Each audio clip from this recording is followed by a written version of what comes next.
강원에서 100명이 넘는 외국인 노동자가 코로나19에 확진됐습니다. 93%는 영국발 변이 바이러스에 감염된 것으로 조사됐습니다. 도내 코로나19 누적 확진자가 3,000명을 넘긴 가운데 오늘은 춘천과 홍천, 속초에서 확진자가 발생했습니다. 강원도는 찾아가는 코로나19 진단검사 버스를 운행합니다. 동해시가 폐석광산을 복합관광지로 조성하는 등 5대 권역별 관광벨트화 사업을 추진하고 있습니다. 강원관광대가 재정지원 제한대학으로 지정돼 국가장학금과 학자금 대출이 전면 제한됩니다. 안녕하십니까. 뉴스데스크 강원입니다. 지난 1일부터 강릉 지역에서만 103명의 외국인 노동자가 코로나19에 집단 감염됐습니다. 그런데 이 가운데 93%가 넘는 96명이 영국발 변이 바이러스 감염자로 확인돼 지역사회에 위협이 되고 있습니다. 보도에 홍한표 기자입니다. 지난 1일부터 강릉 지역에서는 외국인 노동자를 중심으로 코로나19 집단 감염이 이어지고 있습니다. 대부분 러시아와 중앙아시아 국적으로 라마단 기간에 모임을 갖고 음식을 나눠 먹으며 감염이 확산된 것으로 알려졌습니다. 강릉시가 이들 국적 노동자 800여 명을 대상으로 지금까지 6차례 추적 검사를 진행한 결과 모두 103명의 확진자가 나왔습니다. 강릉시는 외국인 노동자들을 대상으로 한 차례 더 추적 검사를 진행할 계획입니다. 그런데 이들의 빠른 감염 속도에 주의를 기울인 중앙방역대책본부가 바이러스 종류를 확인해 봤더니 103명 가운데 93%가 넘는 96명이 영국발 변이 코로나 바이러스에 감염된 것으로 나타났습니다. 영국발 변이 바이러스는 기존의 코로나 바이러스보다 전파 속도가 빠른 것으로 추정되고 있습니다. 다만 중증으로 진행되는 비율인 치명률은 기존의 바이러스와 비슷하게 나타났습니다. 치명률이 높다거나 아니면 다른 위험도가 높다거나 이런 거에 대한 거는 밝혀진 바가 없고요. 현재 지침상으로도 영국발 변이에 대해서는 특별한 어떤 다른 주의 조치를 요하지는 않는다라고 되어 있습니다.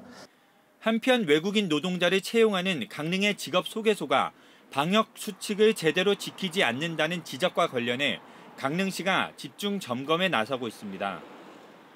저희가 지난주 직업소개서 69곳을 대상으로 일자리 경제과 직원을 동원해서 사회적 거리두기와 행정명령을 제대로 준수하고 있는지 점검을 하였으며 한편 강릉 지역에서 외국인 노동자로부터 지역 사회로 전파된 사례는 2건 발생하는 등 철저한 방역 수칙 준수가 절실해지고 있습니다. MBC 뉴스 홍한표입니다. 강원도의 코로나19 누적 확진자 수가 3,000명을 넘어선 가운데 오늘도 확진자가 이어졌습니다. 강원도에 따르면 어제 하루 8명의 확진자가 나온 데 이어 오늘은 춘천에서 발열과 두통 등의 증상이 있던 가족 2명이 코로나19 확진 판정을 받았습니다. 한 명은 중학생으로 같은 학년 학생들을 대상으로 전수검사가 진행 중입니다. 홍천에서는 군부대 병사 집단 감염으로 1명이 확진됐고 감염 경로를 알 수 없는 60대 주민 1명이 확진 판정을 받았습니다. 속초에서는 30대 남자가 증상이 나타나 검사한 결과 확진 판정을 받았습니다. 강원도가 찾아가는 코로나19 진단검사 버스를 운행하고 있습니다. 강원도는 숨은 감염자를 신속히 찾기 위해 10월 13일까지 25인승 버스를 활용해 농어촌과 전통시장, 대형 사업장에서 주민과 시장 상인, 근로자 등을 대상으로 코로나19 진단검사를 실시합니다. 코로나19 이동검사를 희망하는 곳은 시군 보건소 또는 강원도 감염병관리과로 신청하면 됩니다. 동해시 무릉계곡 일대를 확장한 관광 권역이 서서히 모습을 드러내고 있습니다. 폐석회석광산을 복합체험관광지로 개발 중인 무릉 3지구에는 각종 체험 놀이시설이 만들어지고 있습니다. 김영호 기자입니다. 무릉계곡 물길을 따라 소나무숲 사이로 나무 데크길이 보입니다. 주차장부터 시작되는 왕복 2km 산책로는 무릉계곡의 트레킹 코스를 다양화하기 위해 20억여 원을 들여 조성했습니다. 지난해 개방된 배틀바위 등산로와 다음 달에 개방되는 협곡 마천루 길까지 기존에 단조로웠던 등산 탐방로의 선택 폭이 넓어졌습니다. 무릉계곡과 복합체험 관광단지 사이에 있는 이곳 사마지구에는 각종 체험시설이 조성되고 있습니다.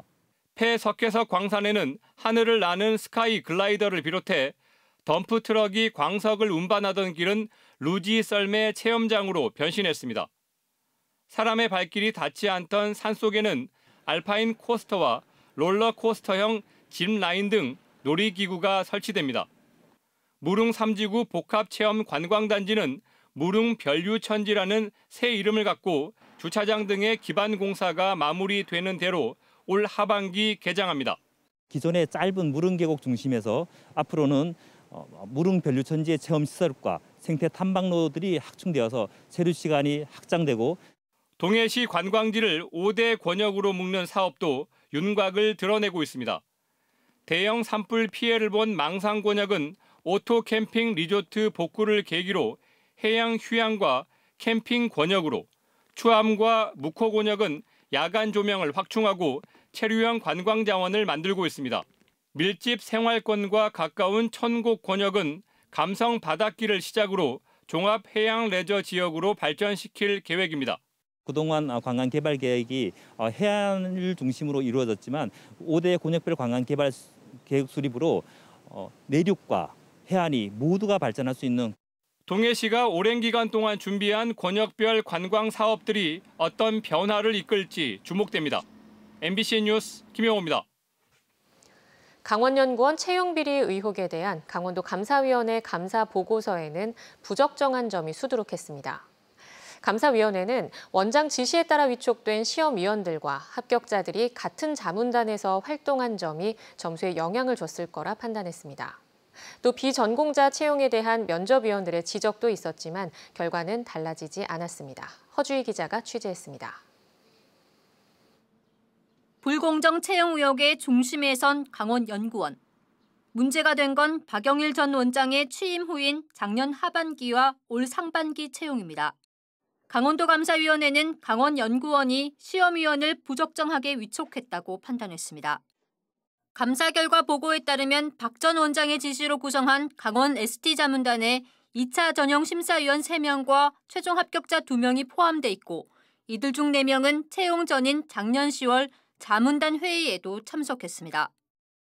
이후 이들 심사위원은 각각의 2차 전형에서 합격자 2명에게 모두 최고점을 주면서 1차 때 3위였던 합격자는 2차 전형에서 1위로 올라갔습니다.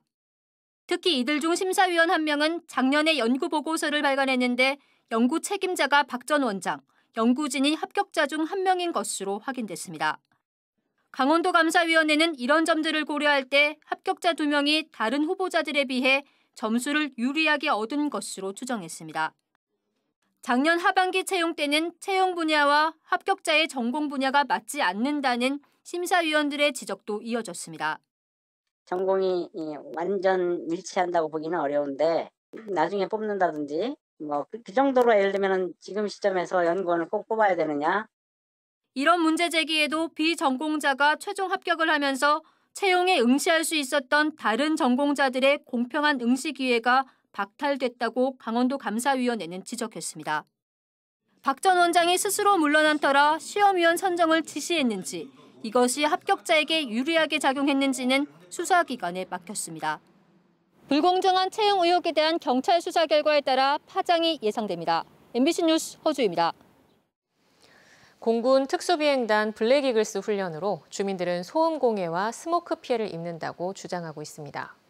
공군 본부가 직접 횡성을 찾아 주민들을 만났지만 만족할 만한 대책은 없었습니다. 김진아 기자입니다. 블랙이글스 비행으로 발생하는 극심한 소음에다 경유를 상공에 뿌리는 스모크 문제까지. 최근 블랙이글스로 인한 논란이 확산되자 공군 본부가 직접 횡성을 찾았습니다. 블랙이글스에 대한 결정 권한이 없는 제8 전투비행단만 참여하면서 지지부진했던 민관군 논의가 한층 내실화될 것으로 기대됐습니다. 이 자리를 통해서 그 역지사지 입장으로 그렇게 생각을 해서 불편함을 해소할 수 있도록 최선을 다하라고 이렇게 지침을 좀 주셨고요. 공군본부가 직접 찾아와 문제 해결에 적극적인 의사를 보인 반면 내용은 기존 입장을 재확인하는 데 그쳤습니다. 국가행사에 기여하고 공군의 우수성을 알려 대한민국의 위상을 제고하기 때문에 블랙이글스는 존치가 불가피하다. 순환 배치는 기지별 수용 능력이 한정돼 있어 불가능하다. 훈련을 분산하고 사용량을 절반으로 줄였다면서 계획 중인 대기 조사에서 위해성이 확인될 때까진 스모크를 계속 사용하겠다. 블랙이글스 해체나 이전은 고사하고 스모크 사용 일시 중단과 대기 외에도 토양과 수질 등 폭넓게 조사해달라는 요구도 받아들이지 않았습니다. 횡성 주민들이 지난해 12월부터 무기한 1인 시위에 들어간 지 6개월 만에 나온 공군본부의 답변치고는 달라진 게 거의 없었습니다. 답을 정해놓고 그게 불가피하다라고 하는 것을 다소 성긴 논리로 설명을 하려고 그러다 보니까 도대체가 공감이 안 되는 겁니다. 군소음 피해 대책위는 이런 식의 비생산적인 만남은 더 이상 의미가 없다며 공군 측이 근본적인 대안을 내놓지 않으면 상급기관인 국방부로 대응 상대를 수정하겠다고 밝혔습니다. MBC 뉴스 김진아입니다.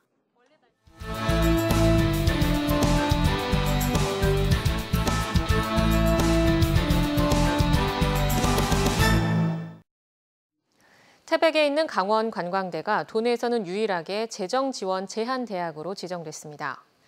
교육부는 2022학년도에 적용하는 재정 지원 제한 대학으로 4년제 대학 9곳, 전문대 9곳을 지정했는데 강원 관광대가 포함됐습니다.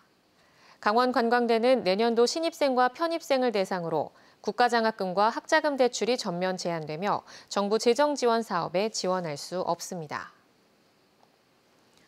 강원도가 지난해 강원랜드로부터 징수한 2017년부터 3년치의 폐광기금 과소징수분을 폐광지역 7개 시군에 교부했습니다. 과소징수분 1,070억 원 가운데 강원도 공통분 159억 원을 제외한 912억 원을 태백 삼척, 영월 정선, 충남 보령, 전남 화순, 경북 문경에 분배했습니다. 이번 교부금은 강원랜드와의 소송에서 승소하면서 이미 징수한 기금을 돌려주지 않게 돼 집행하는 겁니다. 한편 코로나19로 인한 지난해 강원랜드 적자로 금년도 폐광기금 징수액은 없습니다. 동해시가 평생학습 도시에 재지정됐습니다. 동해시는 3년마다 실시되는 평생학습 도시 재지정 평가를 통과함에 따라 더 누리고 다 행복한 생활 밀착형 평생학습 도시를 비전으로 2024년까지 평생학습 도시 사업을 계속합니다. 동해시는 시민대학과 성인 문해교육, 행복도시락 강좌 등 20개 세부 사업을 추진하고 있습니다. 삼척시가 장미공원에 경관 조명을 설치하고 7월 18일까지 특별 야간 개장 기간을 운영합니다.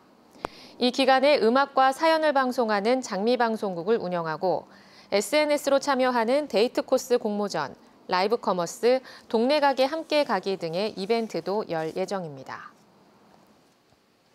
양양구는 캠핑 성수기를 대비해 다음 달 15일까지 관내 43개 야영장에 대한 안전 방역수칙 준수 여부를 점검합니다. 코로나19가 지속됨에 따라 야영장 내 거리 두기와 출입자 관리 시스템을 점검합니다. 또 화재와 가스 중독 사고에 대비해 소화기 비치와 일산화탄소 경보기 설치 등을 살펴보기로 했습니다. 점검에서 드러난 가벼운 위험 요인은 현장에서 시정 조치하고 법규 위반 사항은 행정처분 조치할 예정입니다. 태백시는 지역 고등학교의 경쟁력을 높이고 인구 유입을 장려하기 위해 전입 학생들에게 귀향 교통비를 지원하기로 했습니다. 1인당 월 2회 10개월간 지급하며 학교에서 학생들의 교통비 내역을 취합해 제출하면 대상자에게 실비를 지급합니다. 강원도가 사용 승인 후 40년이 지나고 연면적 200제곱미터 미만인 소규모 노후 건축물 5만여 동에 대한 실태 조사를 벌입니다. 실태 조사는 구조 안전과 화재 안전, 에너지 성능 등 20개 세부 항목에 대해 점검한 뒤 국토교통부의 노후 건축물 성능 개선 지원 사업을 건물 주인에게 안내할 예정입니다. 강원도 내에는 노후된 소규모 단독주택의 경우 강릉 7,500동, 평창 5,900동 등 4만 5천여 동이 있고 1, 2종 근린생활시설은 원주 872동, 강릉 644동, 춘천 611동 등 모두 5,414동이 있습니다. 속초시가 노후된 상수관로에 대해 정밀조사 용역을 추진하기로 했습니다. 속초시는 1억 6,600만 원을 들여 상수관로 노후화 예상지역 15곳을 굴착한 뒤 내시경 등을 넣어 조사하며 이후 정비 기본 계획을 수립하고 노후 상수관로를 교체할 계획입니다. 이번 용역은 노후 상수관로 등 지하 매설물의 정확한 실태를 파악하기 위해 진행됩니다. 강릉 아산병원이 건강보험심사평가원에서 실시하는 각종 적정성 평가에서 잇따라 1등급을 획득했습니다. 질환별 적정성 평가를 보면 유방암은 7회 연속, 만성 폐쇄성 폐질환은 6회, 위암은 5회 연속 각각 1등급을 받았습니다.